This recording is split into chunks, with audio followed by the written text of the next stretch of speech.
All right, well, my next guest is a highly successful real estate investor, an entrepreneur, and a best-selling author. Her first book, Rich Woman, was a Business Week bestseller and is one of the top 50 best-selling personal finance books of all time. Her name is Kim Kiyosaki. Kim, thank you so much for joining me on Follow the Money Weekly Radio. Oh, thank you, Jerry. I'm looking forward to this. Absolutely. Kim, I recently read your book, Rich Woman. It's Thank you. dedicated to teaching women how to take charge of their financial lives. And in essence, the book is all about teaching women how to become financially free, which is something we talk about here all the time. Great. In the book, you point out how women and men are different, especially when it comes to how they view money and wealth and possessions. Take a moment and share with our audience the differences between women and men when it comes to how they view money. Okay. Well, first of all, the how-tos of investing, how to buy and sell a stock or how to find a good real estate deal, the how-tos of investing are the same for men and women. But the biggest difference are the issues that women face when it comes to money. So I would travel around the world with my husband, Robert, and we would talk about the rich dad philosophy, and I'd be on stage and I would speak to women. And no matter what city I was in, it could be LA, it could be Sydney, Australia, Tokyo, London. At the end of the talk, I would be surrounded by women, and they all had, no matter where they were from, same issues, same questions. So some of the issues that set women apart is that so many of us women do not make money make our financial lives a priority until we have what I call a wake-up call. Until they have to, right. Yes, till they're forced to. And so some of the statistics, Jerry, are that in the world of marriage, here in the U.S., 1 out of 2 marriages ends in divorce. And the first year after a divorce, a woman's standard of living drops an average of 45%. So her standard of living drops. When it comes to children, she's also responsible typically for the kids. So now she has to take care of herself and her kids. Today, a lot of women are facing job losses. So of the female baby boomers, 58% of female baby boomers, these are women in their 40s to 60s, have less than $10,000 set aside for retirement. It's shocking. So they have a job layoff, yes, or they get ill and they can't work, and next thing you know, they're broke. And another shocking one is of the elderly living in poverty, 3 out of 4 are women, yet 80% of those women living in poverty were not poor when their husbands were alive. So their husband passes away, they have no clue what to do. Mr. or Mrs. Helper comes along, and the next thing you know, they're broke. So what the statistics tell me is that so many of us women have not had the financial education. We've actually been taught to depend upon somebody else, be it our husband, a family member, or the government, to take care of us financially. And I think that's one of the biggest things is that we're still holding on to this idea that somebody else is going to take care of us. And it's an obsolete idea. Yeah, there's a dependency of sort that occurs more so in women than in men. And it makes sense because it's cultural. Exactly. Kim, what I enjoy in particular about your story is that both you and your longtime husband, Robert Kiyosaki, not only have a strong passion for seeing people break free financially and educated financially, but at one time, as you write in the book, you and your husband, and many people may not know this, I didn't know this until I read your book, that you and your husband were flat broke. In the book, you tell the story of the year 1985, which you call your personal year from hell, and how at one point you and Robert were living out of the car. I don't think many people may know this until they read your book. Explain the process and the mindsets, because this is really interesting. Many people find themselves where you were back in 1985, but they certainly don't find themselves where you are now. And I think that's really the exciting part of this story. To take us through and explain, how did you move from that place of massive debt, living in the car, teetering on the edge of homelessness, to where you are today, enjoying massive amounts of wealth and income? That's a good question, Jerry, because in 1995, Robert and I were living in Hawaii, and we sold everything we had. Robert had a company and a factory. He turned that over to his partners. I sold whatever I had, quit my job, which of course drove my parents crazy that I was quitting my job. Right. And we moved to California to build a business. And within about 2 to 3 months, we ran out of money. And that's when our year from hell began, and we were homeless for a short period of time. We did sleep in a car. We slept on people's floors. And I'll tell you, I used to have this thought that the rich were greedy and mean. I'll tell you, when we didn't have money, we were pretty greedy and mean. And the stress and the arguments, it was a really, really emotionally tough time. And my self-esteem just went lower and lower and lower. And it got to the point, and I'd say Robert and I kind of hit this at the same time, is it got to the point where, I was blaming everybody else. It was Robert's fault. It was this person's fault. It was their fault. And I finally had to wake up, and I was actually waiting for somebody to come do it for me. I was waiting for somebody to come save me. And finally the lights went on that, you know what, the only person that's going to save me is me. And I have to go out there and I have to do something. And the key was do something. I know you talk about, people can study and learn and, go to seminars and read books, but you've got to get out there and do something. So literally the first thing I did is a friend of mine had a clothing company, and I said, let me take your clothes and I'm going to put them in hair salons. I'm going to set up little mini boutiques. And I didn't know if I could do it, but I just knew I had to get out there and do something and take small steps. And there's a great quote by Einstein. It says, "Nothing happens until something moves." Right. And oftentimes, it's not until we're so uncomfortable that we finally get out there and do something. That's so that was true. The first step. That was the first step. And the second thing is, it was so easy. Robert and I, at that time of when it was so tough, we wanted to quit. We wanted to quit the relationship. We wanted to quit on our dream of building our business. Everybody said, "Oh, why don't you stop? Put your dream aside and go get a job. Just make some money." And had we done that, we never would have broken through and continued on to where we are today. So I think probably one of the most proud things I am of that time is that we didn't quit on each other and we didn't quit on our dream. And because of that, it built us. It built our character of who we are today individually and who we are as a couple. So not quitting and just getting into action and doing something really is what pulled us out of there. You're so right. So many people maybe are working a job that they hate, or they're in a position in life where they don't want to be, right, but they just don't have the initiative it takes. They don't realize they have to go start. You get one foot in front of the other, and that's how you get going. You also mentioned, too, how some of your friends around you were kind of discouraging you, and we're going to talk about that in a little bit, about how you kind of choose your friends now, because I think it's so vital. Many of our listeners are seasoned investors, Kim. Others are just getting started. They just stumbled on our radio program, and they're saying, hey, this is great. I want to get ahead financially. I want to create financial freedom for myself, and they realize that education is the key. And so with new investors in mind, let's go back and talk about those early days for you and Robert. On page 42 of your book, you talk about the very first real estate investment that you made. And if you will, go back to that day, explain to our audience how you got started in investing in real estate, and what are some of the emotions that you felt as you got started? Oh, there were a lot of emotions. It was back in 1989, and our business was just starting to move up and just starting to take off. And we still really had no money at the time. And Robert said to me, he goes, you need to start investing. And I had no idea what the word even meant, because all I knew of investing was something about stocks. That's that's what they have on TV and in the papers, and that's all I knew. And he started to teach me what his rich dad taught him about investing, specifically real estate investing. And he said, okay, now go on and go. You're on your own. Go do it. And I'm like, what? So I'm bumbling and stumbling around. I don't know what I'm doing. And we had a neighborhood attached right next door to where we lived, and it was a really cute neighborhood, small houses, really good for rentals, it seemed to be. And so long story short, I finally found this little cute 2-bedroom, 1-bath house in Portland, Oregon, which is where we were living.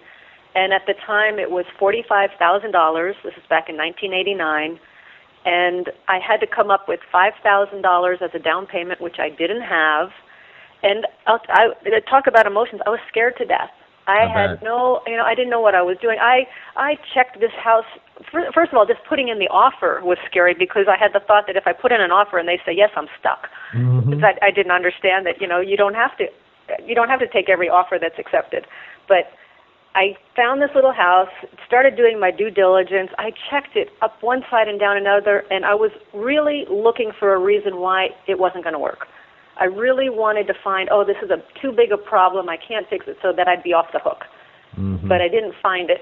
Mm-hmm. And I just kept going through, and finally, it came time to either do I step over the line or not, and I had no good reason not to do it, so I did, and I figured out how to come up with the money. And at the closing table, I was so nervous. My hand was shaking so much that they could barely read my signature. Wow. And so I bought the house. I'm still nervous because I had all the fear. What if I lose money? What if the tenant moves out? What if I make a mistake? All that stuff was running through my head. Mm-hmm. And so we finally closed on the deal, and the tenant didn't move out. But all said and done, when I collected the rent every month and I paid the expenses and I paid the mortgage, at the end of the month, I had a grand total of a $50 cash flow. And that's how I started. Wow. And you got that $50 every month, and you thought, man, I have arrived. I am on my way. And you know what? I'll tell you, that little 2-bedroom, 1-bath, that's where I learned the fundamentals of real estate investing. Because the principles are the same, right? That's true, and that's exciting, I think, for many people listening out there, because now, for you went from that one unit, Kim, to now I don't even know how many units you have, but you have many more than one. You have hundreds, I'm sure. And the fact that you went from there to that, and you started that same way, and that's exactly where many people who were in your shoes back in those days and today, that's how they would start also. So anybody could really do this, couldn't they? Right, absolutely. Matter of fact, all of the real estate investors I know of, and these are some very highly, highly successful real estate investors, every one of them I talked to, they started with a 1-bedroom, 1-bath house, a 2-bedroom, 2-bath house. They started very small. And that's how we learn, because it really is a process. And once I did that first little 2-bedroom, 1-bath, then I did the next deal, and then I did the next deal, and then I did the next deal. And with every deal I got smarter, and with every deal I made more mistakes. But that's how we learn. That's it. And it's the same I've learned from everybody else, that you start small and you just keep building on it. Now, one of the questions that I wanted to ask you relates to real estate in particular, because that's something that both you and Robert have had an affinity for, is real estate. And of course, many of the books that have been written out of the Rich Dad Company have been obviously about real estate. Yeah. What is it about real estate that really excites you? And are you still excited as we move into 2011 with all the terrible news we see about the housing crisis and the interest rates, possibly going up and all this? Do you see lots of opportunity as we go forward? I do see a lot of opportunity if you know what you're doing.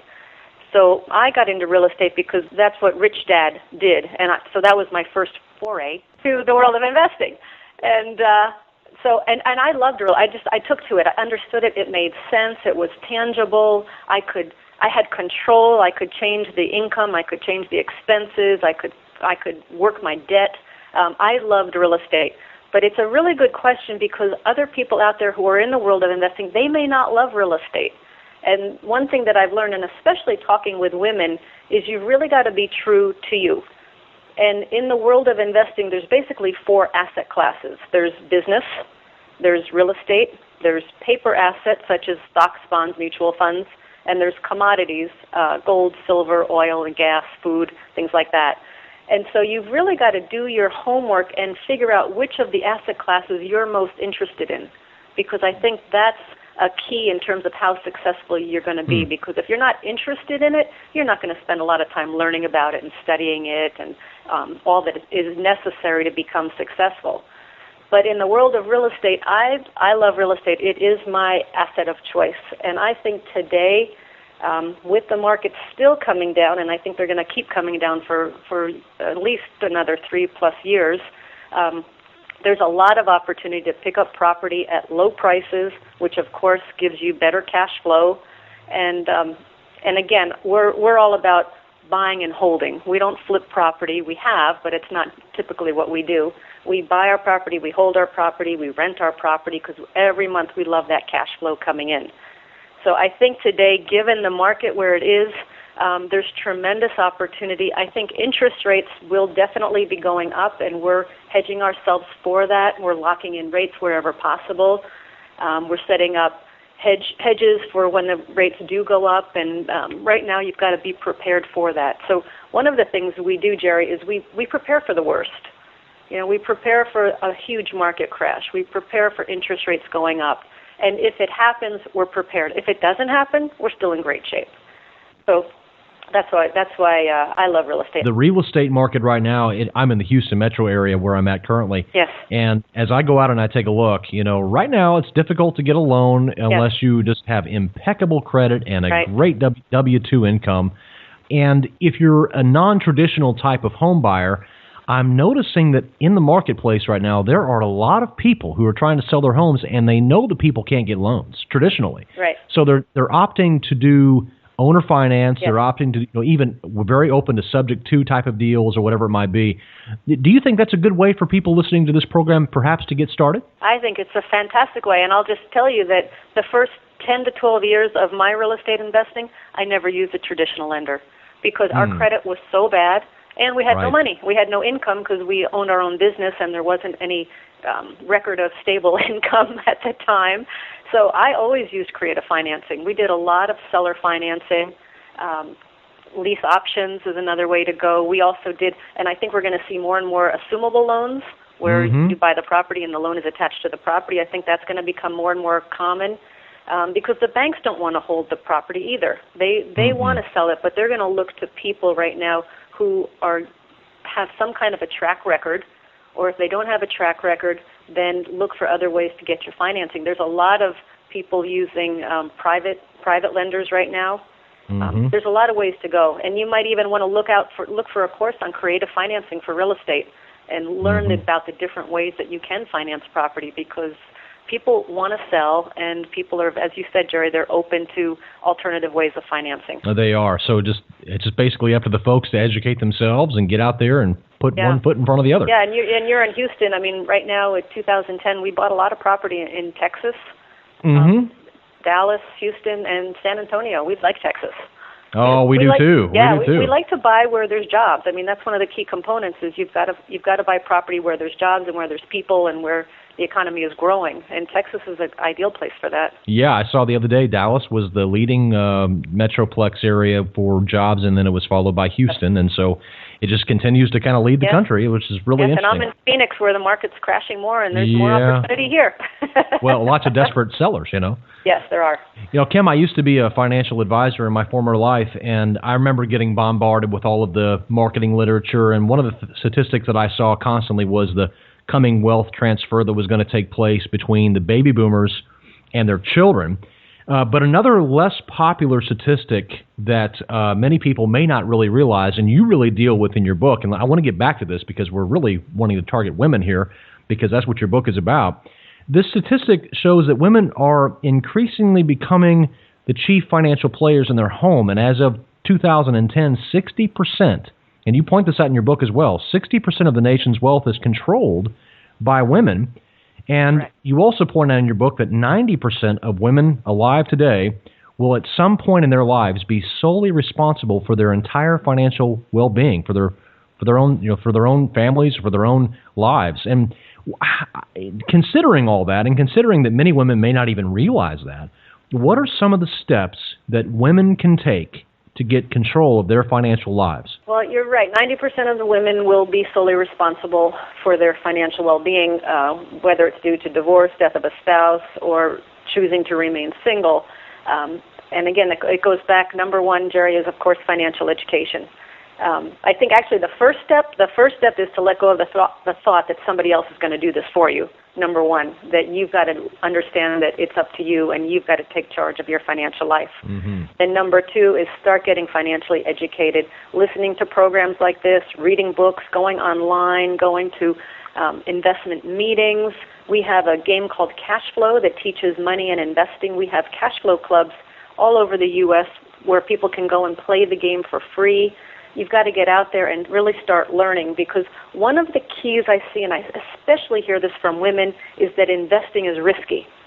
And in my reality, it's not so much investing that is risky, but the investor that's risky. The uneducated investor who jumps on a hot tip. I got this hot tip. I'm going to put some money into it, and the stock goes down, and they say, "Oh, investing is so risky." Right. Well, no, it's not the investment. It's the investor, and it's up to the investor to get educated on every investment that they make.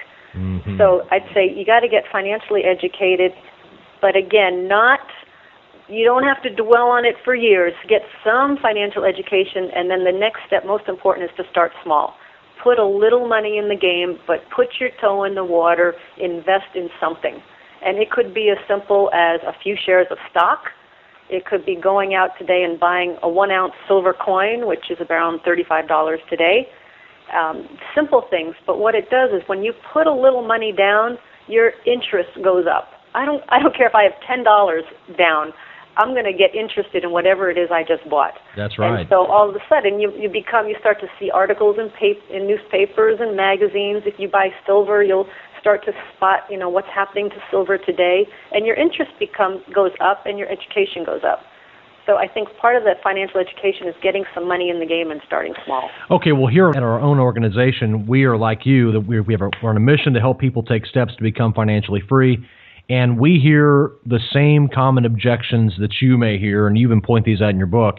But many people today, as you pointed out, they get stuck. They kind of get stuck in a moment, whether they're stuck, as we talked about before, in a dead-end job, or maybe just something in life is just not working, and they feel they don't have time, perhaps, to devote to this financial education that we're talking about. They feel, perhaps, this is probably a large majority, they feel like they're not smart enough. They feel like they're not simply smart enough to be able to do what other people can do, or to be the boss, or to be the investor or the real estate landlord. And they also feel like they don't have enough money to get started. You mentioned they could take a little bit of money and go out and buy a silver coin, but most people don't think that. They think in terms of thousands or millions, and they talk themselves out of it. Right. What advice would you give for people who have bought into the belief that they are not capable? And there's a lot of these people out there, like, and you know this. What kind of advice do you give to these people who simply believe they're not capable of becoming financially independent, as you have and your husband have? And I hear that all the time, Jerry. I'm not smart enough. I don't have time. I don't have money. And really, what they're saying is, I'm too. And I don't mean this as an insult, but really, what they're saying is, I'm too lazy to get educated. In my opinion, they're using it as an excuse, because I don't know any woman out there who has started down this journey of taking control of her financial life who is not out there doing it and being successful at it. Sure, they're going to make mistakes. Sure, they're going to, possibly lose money at points. I've lost money in many of my deals, but you keep going and you get smarter. Right. And I think probably where it really starts is it's in your own mindset, and it's in your thoughts, and watching those thoughts that don't support you. A couple things. I mean, I was just listening to an interview by Lady Gaga.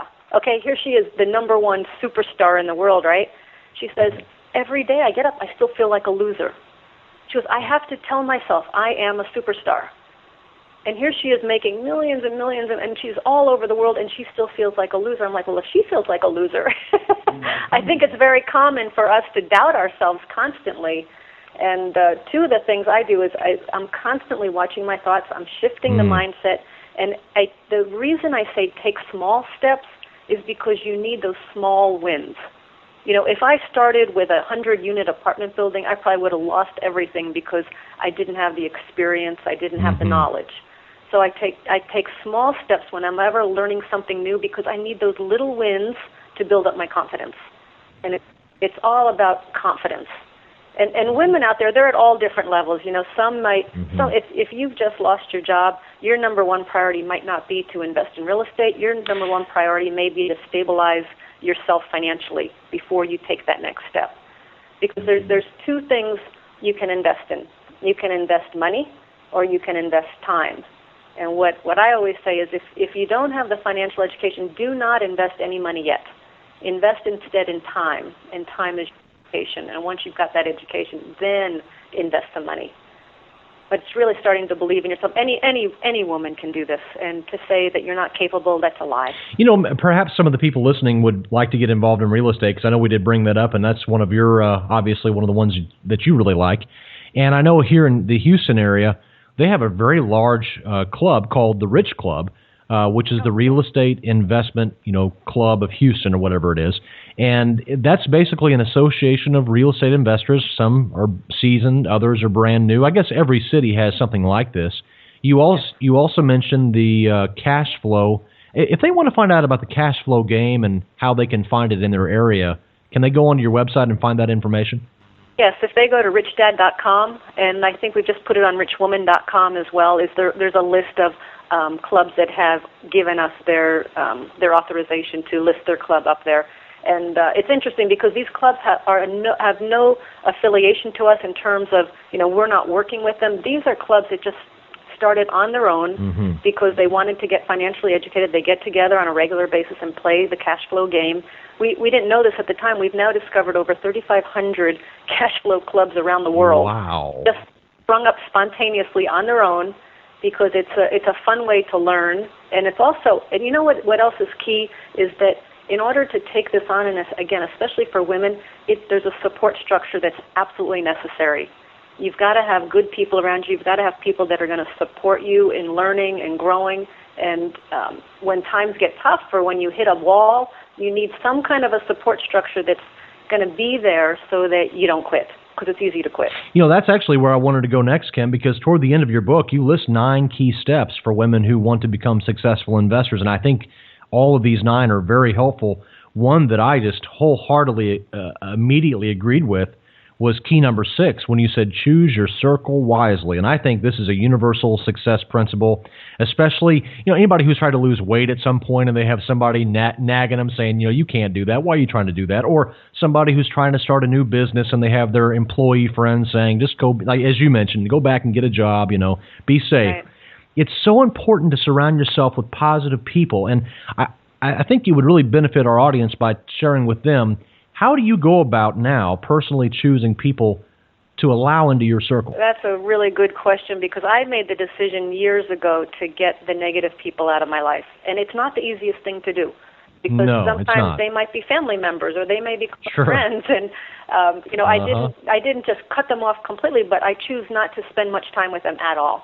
Because, again, taking on the world of investing, taking on the world of business, I mean, life in general is tough enough. I have my own self-doubts. I don't need people around me who are doubting me also. So I choose to be around people who are going to support me, who I support, who push me to go beyond where I think I can go. So I'm very, very picky about the people now, especially that come into my circle, and especially business partners or investment partners. Oh yeah. We were just having this discussion earlier this week in at our company, and as you said, good partners is, in my opinion, the number one key to success. Because we have a saying, you can't do a good deal with a bad partner. And so for me, looking for people who I'm going to allow into my circle, number one, I look at behavior. And especially behavior under pressure. That really tells a story. And that's why I'm not here to promote my game, the cash flow game, but when we put people into the game, it's because games reflect behavior. And I watch the behavior, and that behavior under pressure really tells you who that person is. Interesting. And another thing, I listen to their words. What are they saying? Are they, I had a partner one time and all she wanted was to be acknowledged. And I don't have time to be acknowledging you for every little thing. Let's just get on and do the work. So I listen to the words, and then the key thing too is, do I like to hang out with this person? Are they aligned in our principles? Are they aligned in what we're doing and what I'm doing? Are they like-minded is a key point. So I'm really super, super picky about the people who I invest with, around the people I do business with. We've got some great business partners now, and it's exciting because we're aligned, we're moving forward, we have crazy ideas, and we just keep, there's no such thing as a stupid idea, but I'm very, very picky. I had one of our rich dads, we have a rich dad today, he's 91 years old, his name is Frank, and he said, never have a partner who needs money. Never take on a partner who needs money, because they need the money. Their decisions will be what's going to put the most money in their pocket versus what's best for the business or what's best for the investment. Interesting. So I've always remembered that. I think that's so powerful, because most of the successful people that I've interviewed and know personally, they have that same guard up at all times. They do not let people in their lives that are A, going to be, sucking them dry, or B, who are going to be constantly needing, as you mentioned, approval or money or whatever it might be. And it's not because, you don't have any mercy. It's not because you don't have any compassion. It's because you're on a mission and you're moving forward in a certain direction, and you simply cannot afford to have those type of people along for the ride. It's just simply not going to happen. So I've noticed exactly that right. every single successful person I've seen, they zealously guard their circle, and I'm so glad you bring that out in the book. That's just one of 9 that you mentioned in the book, and we don't have time to get into all of them, but I really highly recommend that people check out the book to find out all 9. Thank you for focusing on that one, Jerry, because I think that is number one. Because a lot of people, we've had good partners, we've had bad partners, and when you have bad partners or bad people in your circle, I call them energy sucks. Yeah, and it just slows you down. It kills the creativity. It stifles your dreams. Just get them out of your life. Well, in our final remaining moments, Kim, if you could leave our audience with just one piece of advice, especially to the women out there, what would it be? Oh, that's a good question. Well, I'll just tell you one of my big aha moments was I've been always taught to focus on income, to focus on my salary, to focus on wages, to focus on my hourly rate.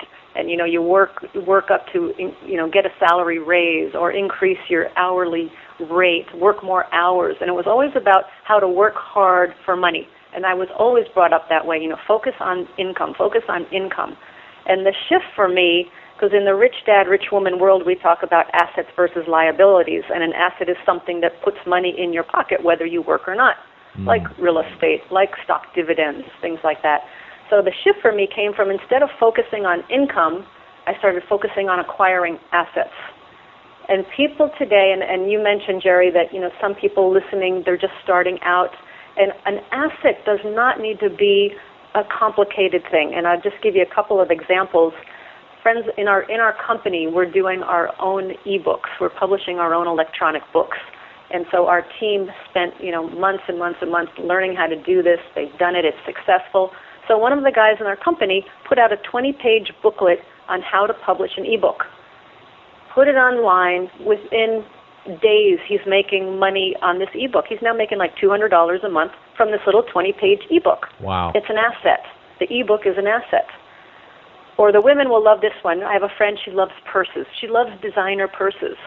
So she goes and she buys all these designer purses, and she's renting them out to her girlfriends for events and dinners, things like that. Now that's interesting.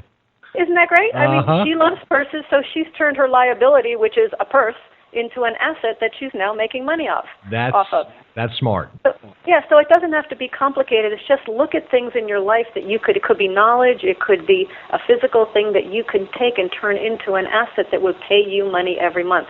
And once I made the shift from focusing on acquiring income to focusing on acquiring assets, that's where my wealth really started to kick in.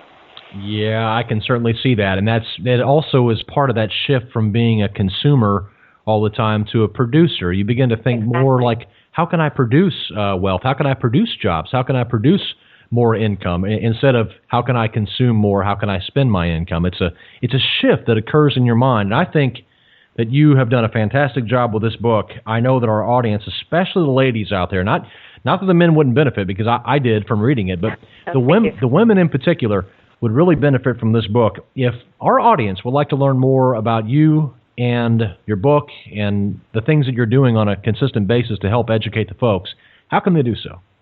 Oh, thanks, Jerry. Well, of course, the books are, Rich Woman is in bookstores all across the U.S. Also, come to richwoman.com. And every month I do a Facebook chat it's either the Rich Woman Face Chat or Kim Kiyosaki Face Chat. And I actually do it. I'm sitting there writing, and we do it video. So once a month I do a Facebook chat, people just writing questions. And then later this year, probably towards November, we're going to launch at richwoman.com the Rich Woman Journey, which will be a step-by-step process from going from wherever you are today to where you want to be financially in your future. So those are some of the things we're working on right now. And a new book is coming out in November also. Well, we'd love to have you back in sometime around November, whenever that new book comes out, so you can share with our audience about that. Well, thank you so much for taking time to join us. I really do appreciate it. Oh, thank you, Jerry. Thank you for educating people. Thank you for the work you're doing. Really, really appreciate it. Great work.